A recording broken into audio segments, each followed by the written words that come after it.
Inovasi disenakan untuk peningkatan produktivitas bawang merah.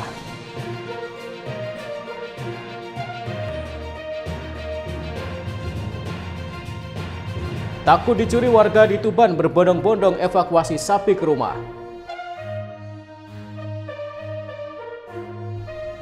Assalamualaikum warahmatullahi wabarakatuh, pemirsa JTV Bojonegoro. Senang sekali saya Semi Ramadan kembali hadir menjumpa Anda di program Sketsa Pengawan untuk edisi hari ini. Selain dua informasi utama tadi, kami juga masih memiliki informasi penting dan juga berita menarik lainnya dari Bojonegoro dan sekitarnya. Pemirsa, mari kita ikuti Sketsa Pengawan selengkapnya.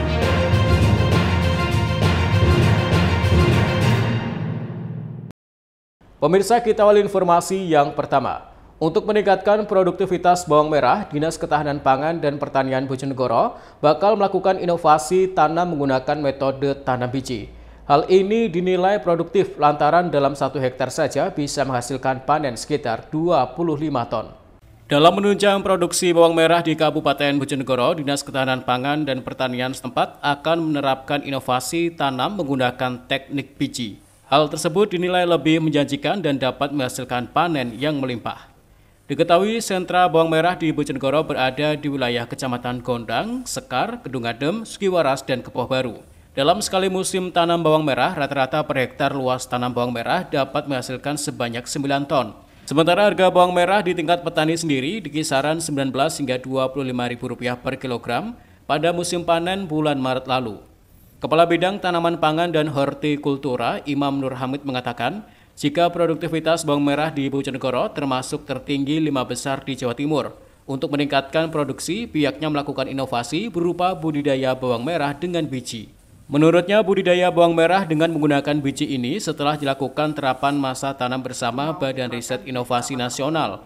Hasilnya di akhir tahun 2024, setiap per hektar tanaman bawang merah dapat menghasilkan produksi paling sedikit sekitar 25 ton.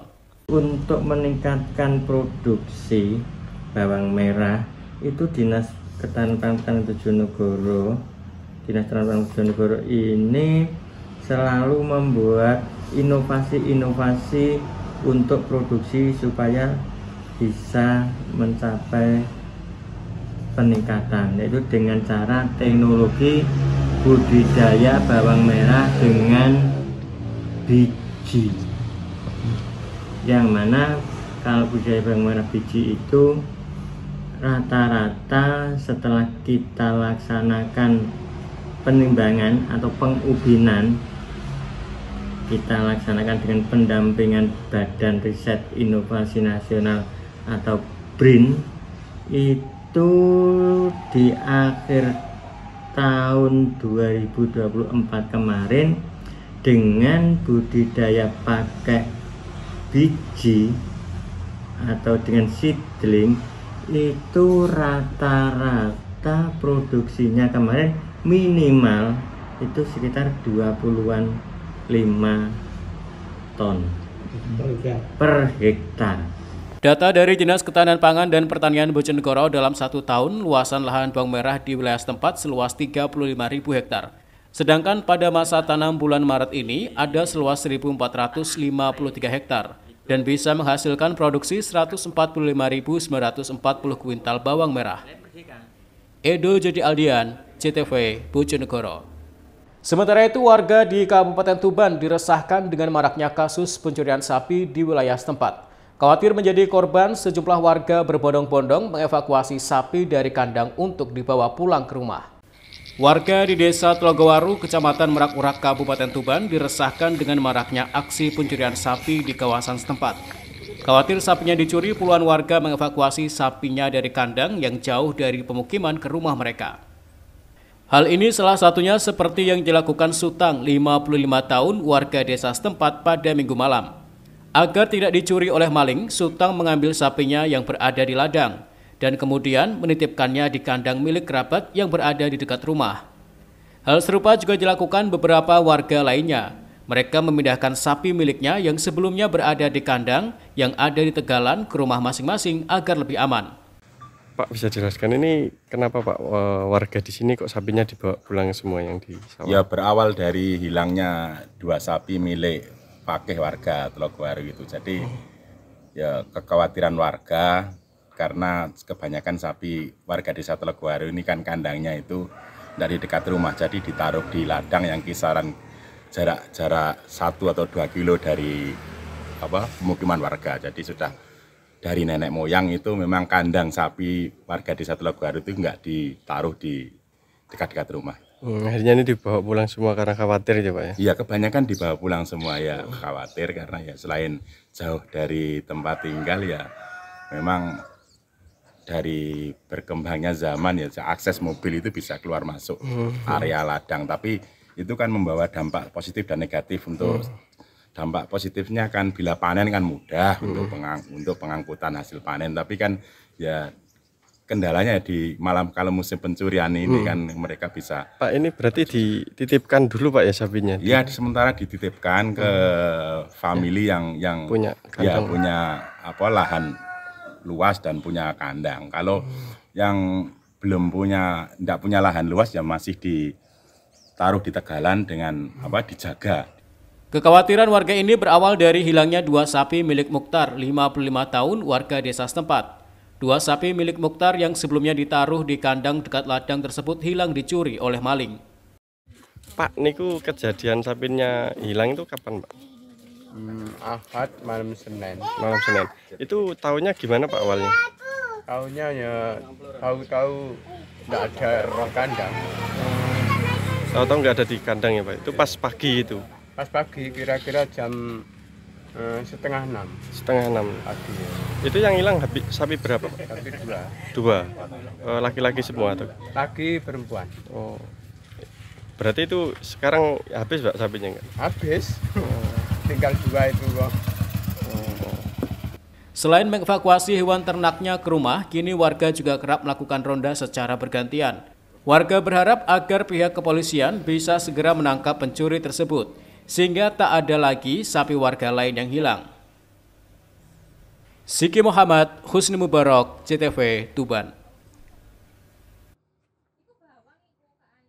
Pemirsa, upaya pencarian terhadap pelajar SMP yang tenggelam di Bengawan Madiun akhirnya membuahkan hasil.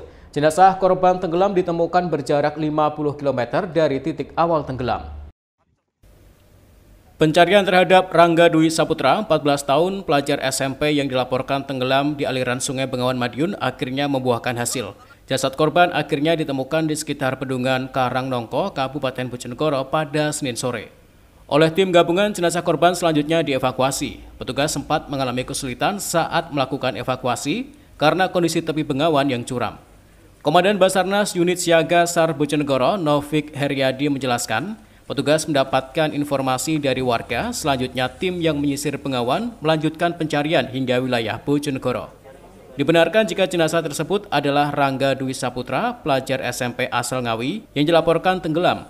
Menurutnya, jarak titik awal tenggelam hingga ditemukan mencapai 50 km. Jenazah korban selanjutnya dibawa ke Rumah Sakit Umum Daerah Suroto Ngawi untuk divisum dan diserahkan pada pihak keluarga. Telah mengevakuasi korban atas nama Rangga, umur 14 tahun, yang mana tadi menurut info dari petugas proyek yang ada di Margomulyo, Kabupaten Bojonegoro, tadi menemui jenazah mengapung.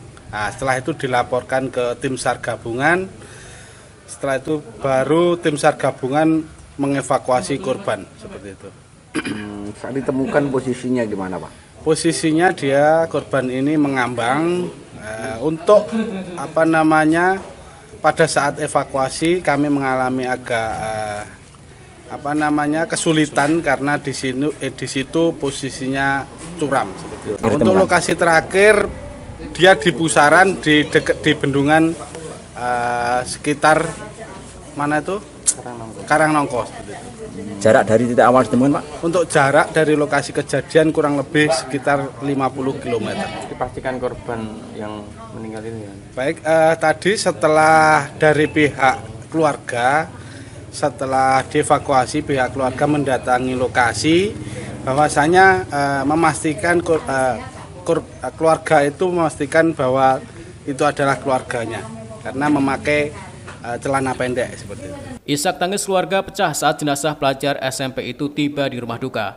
Puluhan teman juga mengiringi kedatangan jenazah di rumah duka pada Senin malam. Ita Wahyu, CTV Ngawi. Warung terbakar hebat diduga akibat lemparan bom Molotov. Informasinya akan kami hadirkan sesaat lagi, tetaplah di Sketsa Pengawan.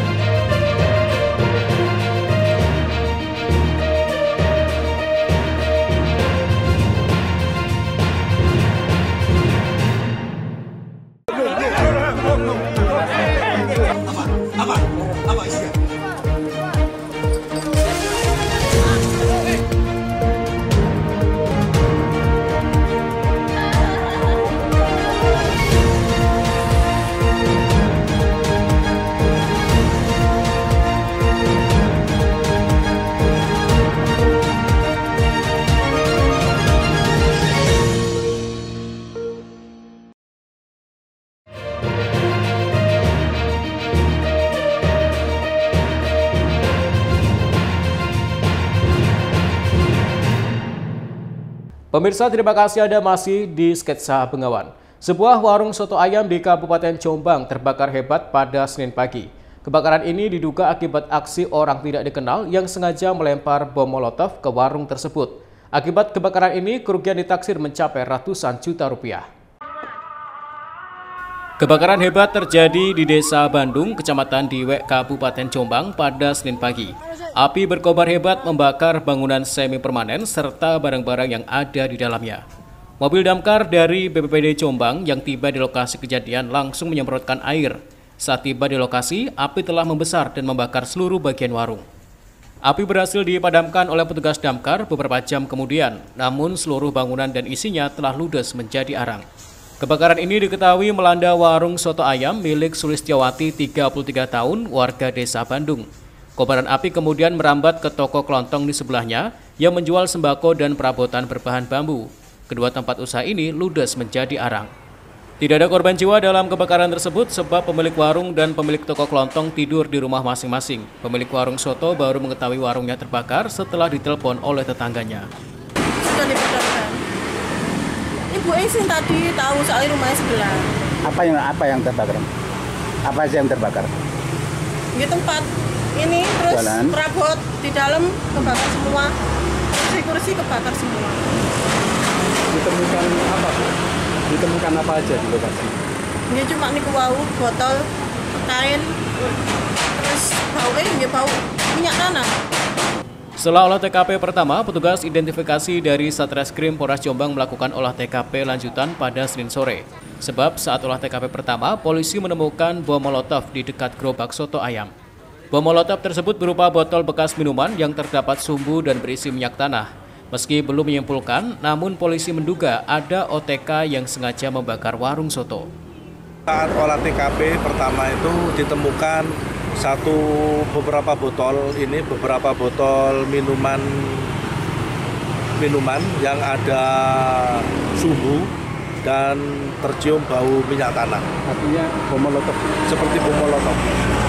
Kalau untuk ciri-ciri pelaku, informasinya ada yang mengatakan bahwa ada beberapa anak yang menggunakan helm tertutup dan menggunakan kaos hitam itu saja. Tidak diketahui itu dari mana tidak diketahui. Ada yang mengetahui sempat melempar gitu? Kalau untuk melempar nggak diketahui, cuma ada yang sempat keluar dari area sini, itu aja yang dilihat. Polisi kini tengah mengumpulkan keterangan dari sejumlah saksi, sebab ada yang sempat melihat seseorang keluar dari area warung setelah api mulai berkobar. Namun karena orang tersebut mengenakan helm tertutup dan jaket hitam, tidak ada yang mengenali wajahnya. Saiful Mu'alimin, CTV, Jombang. Sementara itu, sebuah bus terlibat kecelakaan dengan truk box di jalur tol Kertosono Caruban, Kabupaten Nganjuk. Kerasnya benturan membuat truk terlempar hingga keluar tol. Akibat kecelakaan ini, 3 orang mengalami luka-luka. Petugas gabungan dari Kepolisian, Jasa Marga, dan Dinas Perhubungan melakukan upaya evakuasi terhadap truk box di ruas tol Kertosono Caruban, kilometer 645, Kabupaten Nganjuk pada Senin siang. Truk ini terpental keluar jalur setelah ditabrak bus Haryanto. Evakuasi truk dilakukan petugas gabungan dengan mendatangkan alat berat. Kerasnya benturan kedua kendaraan yang terlibat kecelakaan membuat bodi truk mengalami kerusakan cukup parah. Salah satu warga yang menyaksikan evakuasi truk pasca kecelakaan mengaku tidak tahu persis apa penyebabnya truk yang dievakuasi terguling keluar dari jalan tol tersebut. Namun warga melihat truk tersebut hanya terguling keluar jalan tol. Lihat itu terguling itu.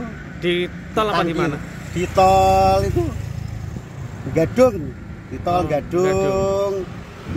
Grandung Melorah itu. Melorah. Ya. Berapa truk yang guling itu, Pak? Mungkin satu, Pak. Satu. Ya. Mungkin ngantuk entah apa ya. Ya. Masih dievakuasi, diangkat. Ya, masih dievakuasi, mungkin alat berat itu, Pak. Ya itu.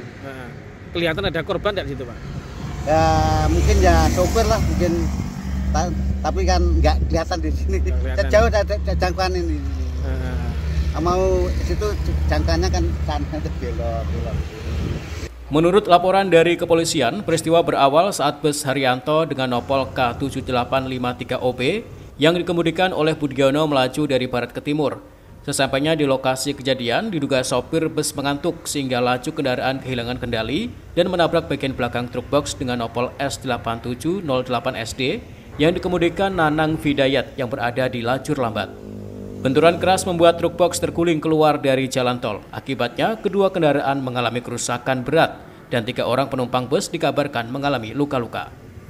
Ahmad Sarwani, CTV, Nganjuk.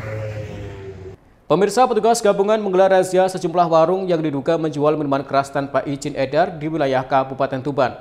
Hasilnya, petugas mendapati puluhan botol miras di warung sekitaran Jalan Pantura. Untuk mengelabui petugas, pemilik warung menyembunyikan puluhan botol miras di semak-semak. Petugas gabungan dari Satpol PP, TNI, dan Polri Kabupaten Tuban melakukan razia di sejumlah warung yang disinyalir menjual minuman keras tanpa izin edar di wilayah setempat pada Minggu malam.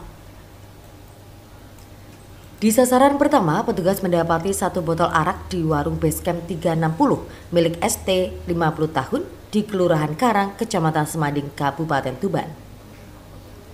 Kemudian untuk sasaran kedua, petugas mendatangi warung Jus Dolar 555 milik KM 56 tahun di Desa Sugiwaras, Kecamatan Jenuh, Kabupaten Tuban. Setelah melakukan penggeledahan, petugas menemukan 13 botol arak, 6 botol kawa-kawa, 16 botol Alexis, serta 8 botol anggur merah.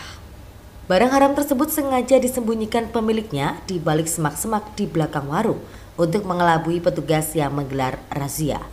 KPU Satsamapta Polres Tuban, Ibtu Edi Purnomo mengatakan puluhan botol miras ini sengaja ditaruh di balik semak-semak untuk mengelabui penggeledahan petugas.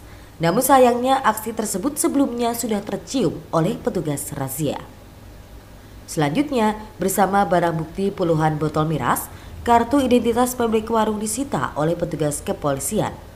Untuk mempertanggungjawabkan perbuatannya, pemilik warung akan dipanggil guna menjalani sidang tindak pidana ringan.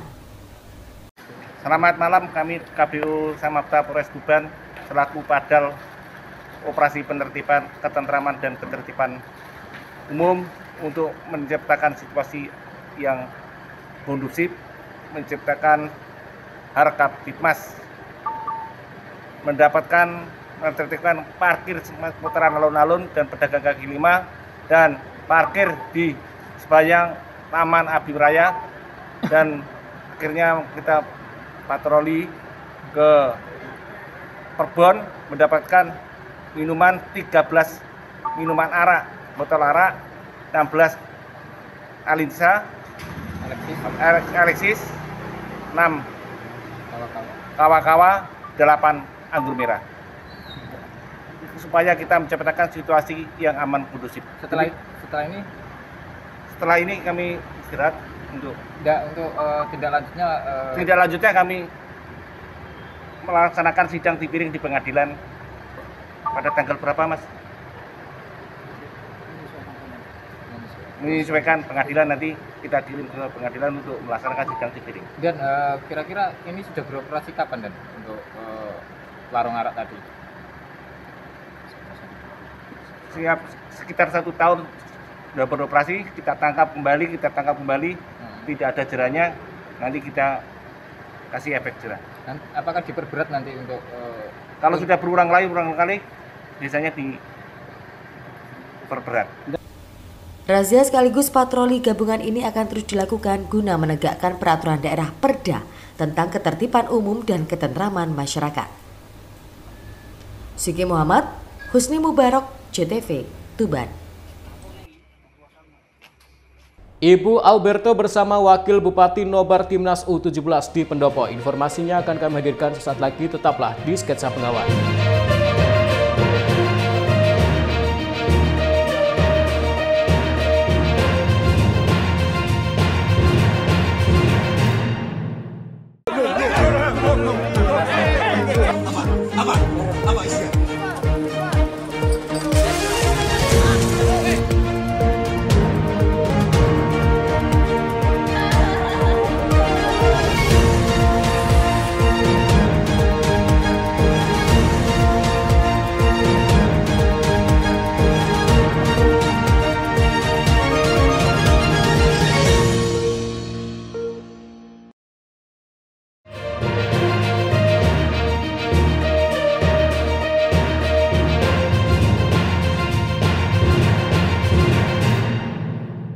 Pemirsa, terima kasih Anda masih di Sketsa Bengawan.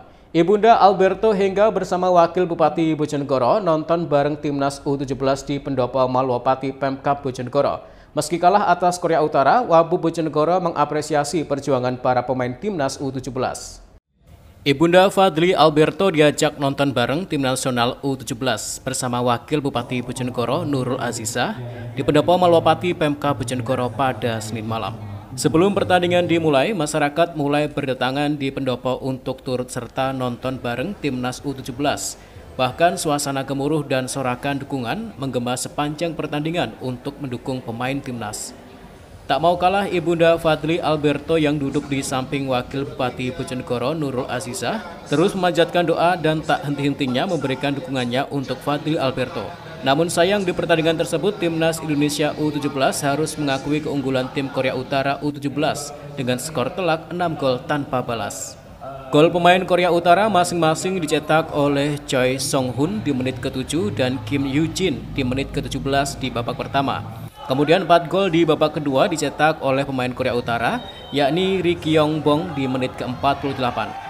Kemudian Kim Tae-ruk melalui titik penalti, selanjutnya Kim Tae-guk di menit ke-61 dan Park Ju-won pada menit ke-78. Meski tidak dapat memetik hasil kemenangan, Wakil Bupati Bojonegoro Nurul Azizah sangat mengapresiasi perjuangan Fadli Alberto dan juga pemain timnas lainnya yang telah berjuang sampai babak perempat final Piala Asia U17. Bu, dengan hasil pertandingan tadi gimana, Bu? Yang pertama tentu kita melihat semuanya sudah berusaha, tetapi itulah hasilnya. Gak apa-apa, ini ada sebagai semangat untuk nanti masih ada kesempatan di dalam Piala Dunia. Harapannya di Piala Dunia gimana? Yang namanya kita sesama warga Bojonegoro, karena di situ Alberto tentu berdoa untuk menang. Bu Piana sejak tadi umat doa terus ini. Iya. Sementara itu, Bruno yang merupakan pelatih Fadli Alberto menimba ilmu di SSB Skorjo sangat bangga atas perjuangan para pemain timnas. Meski begitu, ia berpendapat semestinya para pemain timnas tidak ragu untuk tampil menyerang, meskipun tertinggal gol lantaran pertandingan tersebut menggunakan sistem gugur. Untuk Alberto sendiri? Ya, performa memang dari dilihat tadi kurang mengesankan. Ya. Jadi permainan kenapa kalau sudah kalah dan berani sekalian, kan sistem gugur gitu. Iya. Namanya seperti berani back gitu aja. Itu penilaian saya sendiri. Terima kasih. Edo Jadi Aldian, CTV, Bojonegoro. Sementara itu, Persingga Ngawi menambah 6 pemain baru menjelang Liga 4 putaran nasional. Persingga sendiri menargetkan lolos di Liga 4 ini dan bisa melaju pada Liga 3. Gelaran penyisian grup Liga 4 Nasional segera dipertandingkan. Stadion Ketonggo Ngawi kembali mendapat kepercayaan menjadi tuan rumah pada penyisian grup mendatang. Berbagai persiapan juga terus dilakukan manajemen Persingga dalam menatap babak penyisian grup I yang terdiri dari Persingga Ngawi, Silva FC Kalteng, Mangiwang FC, dan PPSP Padang Panjang. CEO Persingga Ngawi Dwi Rianto Jatmiko menjelaskan, dalam menatap Liga 4 Nasional, pihak manajemen Persingga telah mempersiapkan dengan penambahan 6 pemain baru. Para pemain tersebut sesuai dengan rekomendasi pelatih. Menurutnya, para pemain baru itu terdiri dari beberapa lini dan pada penyisian grup mendatang telah siap diturunkan. Pihaknya menargetkan dengan bermain di kandang sendiri, maka diharapkan para pemain tidak menyanyiakan peluang tersebut dan mampu melaju ke babak selanjutnya hingga nanti masuk dalam gelaran Liga 3. Sementara saat kembali dipercaya menjadi tuan rumah dalam babak penyisian grup I Liga 4 Nasional, berbagai persiapan juga terus dilakukan. Perbaikan sejumlah sarana dan prasarana serta fasilitas di area Stadion Ketonggo terus dikebut. Sesuai jadwal, babak penyisian grup dimulai pada tanggal 21 April 2025 mendatang. Persingah Ngawi ini pada putaran nasional, Liga 4 Nasional ini, kita mempersiapkan tim dengan menambah 6 pemain baru. Ini kita tambah sesuai dengan rekomendasi dari coach, dari pelatih yang memang ada beberapa lini yang memang harus kita perkuat. Lalu juga sekaligus kita membuka lah bagaimana agar kita tidak mensia-siakan peluang yang pada Liga 4 Nasional ini Persingah bisa mendapatkan prestasi yang terbaik, lalu bisa lolos di Liga 3. Lalu juga sekaligus kita sebagai tuan rumah, jadi kita juga ngebut mempersiapkan stadion yang akan digunakan nanti untuk tuan rumah tersebut. Ini beberapa fasilitas terkait dengan pengamanan maupun kenyamanan dari penonton. Ini sedang kita persiapkan dan kita targetkan pada tanggal 21 saat pelaksanaan nanti semuanya sudah clear, sudah beres semua. Ita Wahyu, CTV, Ngawi. Pemirsa, seorang pemuda asal Kabupaten Jombang sukses membudidayakan lobster air tawar. Bahkan saat ini dirinya sudah mempunyai penghasilan puluhan juta rupiah per bulan. Selain perawatannya mudah, prospek pasar budidaya ini masih cukup terbuka lebar. Muhammad Jadid Maulana, warga desa Watu Dakon, Kecamatan Kesamben, Kabupaten Jombang, sukses membudidayakan lobster air tawar. Pemuda 22 tahun ini menekuni usaha ini sejak 3 tahun lalu. Diawali dengan coba-coba sejak dirinya masih duduk di bangku SMA, dengan rasa penasarannya yang tinggi, akhirnya dirinya mencoba membuat satu kolam berukuran 1 x 3 meter. Namun berkat ketekunannya, ia terus mencoba dan akhirnya berhasil membesarkan 30 ekor lobster air tawar ini. Untuk menambah penghasilan, dirinya menambah kolamnya. Hingga saat ini sudah memiliki kolam permanen sebanyak 12 kolam yang jumlah lobsternya bervariasi, minimal diisi 30 ekor. Setiap pagi dirinya melakukan pengecekan akuarium yang berisikan indukan lobster yang bertelur maupun siap beranak atau pemijahan. Tidak butuh tenaga dan waktu lama. Selanjutnya melakukan pengecekan ke kolam-kolam pembesaran sekalian memberi makan lobster-lobster tersebut. Meski butuh waktu lama untuk pembesaran hingga siap panen, yaitu selama 9 bulan, namun dengan keuletannya Jadid membuat inovasi dengan memulai membuat pembibitan dari indukan lobster yang sudah ada. Sehingga sambil menunggu panen lobster usia panen, dirinya juga melayani penjualan bibit lobster. Bahkan saat ini dirinya sudah melayani pemesanan lobster dan bibit lobster mulai dari luar kota hingga luar pulau. Bila panen lobster konsumsi tiba saat panen, harganya sangat fantastis, yaitu dari Rp150.000 hingga Rp180.000 per kilogramnya. Harga tersebut dinilai sangat baik karena biaya perawatan atau operasional budidaya lobster ini sangat minim dan mudah. Prospeknya seperti apa? Kalau prospek ke depannya sangat bagus karena permintaan konsumsi sendiri itu cukup tinggi sekali. Jadi bahkan stok kita juga banyak kekurangan untuk size konsumsi. Seperti itu. Dikirim kemana saja? Kalau kirim kita kebanyakan di Jakarta, Bali, sama Madura. Jadi kita juga melayani di lokal ataupun di luar pulau seperti Madura dan Bali. Harganya berapa per kilo? Kalau per kilo sendiri antara 150 sampai 180 per kilo. Jadi 1 ekor 50 gram, 1 kilo kurang lebih antara 20 ekor. Kalau omsetnya per bulan? Kalau omset per bulan kurang lebih antara 20 juta sampai 40 jutaan. Itu per bulan. Sehingga setiap bulannya pemuda ini sudah meraup penghasilan sebesar 10 hingga 20 juta rupiah. Di usia muda dan saat masih bujang, pemuda ini sudah bisa dikatakan sukses dibanding dengan pemuda desa seusianya. Saiful Mu'alimin, CTV, Jombang. Pemirsa, informasi tadi sekaligus mengakhiri sketsa Bengawan untuk edisi hari ini. Jangan lupa follow akun sosial media kami di bawah ini. Kirimkan kritik dan saran Anda ke alamat email kami ctvbojonegoro@ctv.co.id.